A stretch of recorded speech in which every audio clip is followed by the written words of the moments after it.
సత్య ప్రమాణాలకు నెలవుగా అసత్యాలు చెప్పేవారికి సింహస్వప్నంగా చిత్తూరు జిల్లా కాణిపాకం శ్రీ వరసిద్ధి వినాయకుని ఆలయం బాసిల్లుతుంది. కాణిపాకం వద్ద బహుదా నది ఒడ్డున ఈ ఆలయం ఉంది.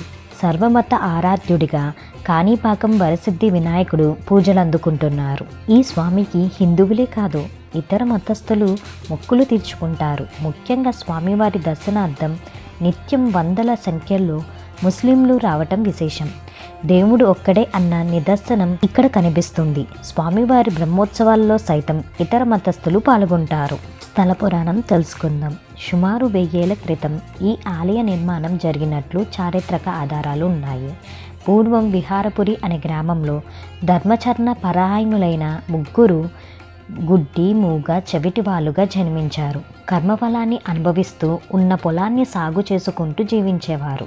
ఒక దశలో ఆ గ్రామం కరువు కాటకాలతో అల్లాడింది. గ్రామస్తులకు కనీసం తాగేందుకు గుక్కడి నీళ్లు కూడా దొరకని దుస్థితి నెలకొంది. కరువును జయించాలని సంకల్పించిన ముగ్గురు సోదరులు తమ పొలంలో ఉన్న ఈత బావిని మరింత లోతు చెయ్యాలనుకున్నారు. ఆ మేరకు బావిలో తవ్వుతుండగా ఓ పెద్ద బండరాయి అడ్డుపడింది. దాన్ని తొలగించే ప్రయత్నంలో పార రాయికి తగిలి రాయి నుంచి రక్తం చిమ్మింది. రక్తం అంగవైకల్య సోదరులను తాకంగానే వాళ్ళ వైకల్యం తొలగింది. జరిగిన ఈ విచిత్రాన్ని తెలుసుకున్న గ్రామస్తులు ఆ స్థలానికి వచ్చి బావిని పూర్తిగా తవ్వి పరిశీలించారు. బావిలో గణనాథుడి రూపం కనిపించింది. గ్రామస్తులు భక్తి శ్రద్ధలతో దాన్ని పూజించి స్వామివారికి కొబ్బరికాయలు సమర్పించారు.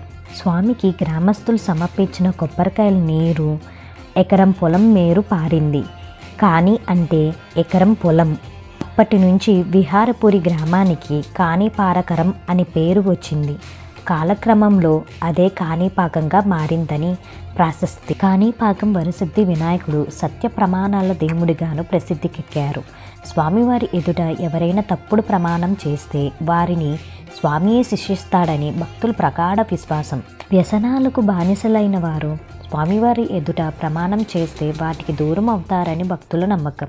అసెంబ్లీలో సైతం రాజకీయ నేతలు కాణిపాకంలో ప్రమాణం చేద్దామా అని సవాలు విసురుకోవడం స్వామి మహిమను చెప్పకనే చెబుతుంది. వరసిద్ధి వినాయకుడు నిత్యం పెరుగుతున్నాడు.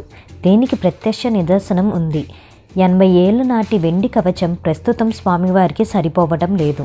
2022 సంవత్సరంలో భక్తులు స్వామివారికి విరాళంగా సమర్పించిన వెండి కవచం సైతం ప్రస్తుతం స్వామివారికి ధరింప చేయడం సాధ్యం కావడం లేదు. కాణిపాకం శివ వైష్ణవ క్షేత్రాలుగా బాసిల్లుతున్నది.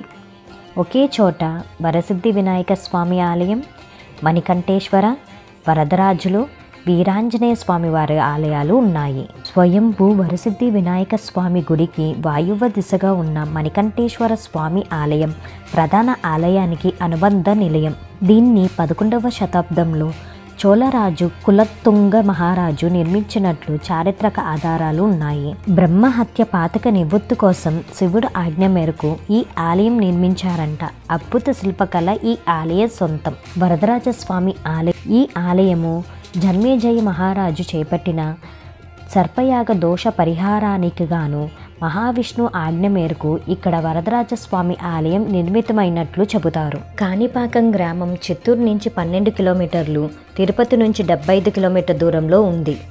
తిరుపతి నుంచి చిత్తూరు నుంచి ఆర్టీసీ బస్సుల సర్వీసులతో పాటు ప్రైవేటు వాహనాలు విస్తృతంగా లభిస్తాయి.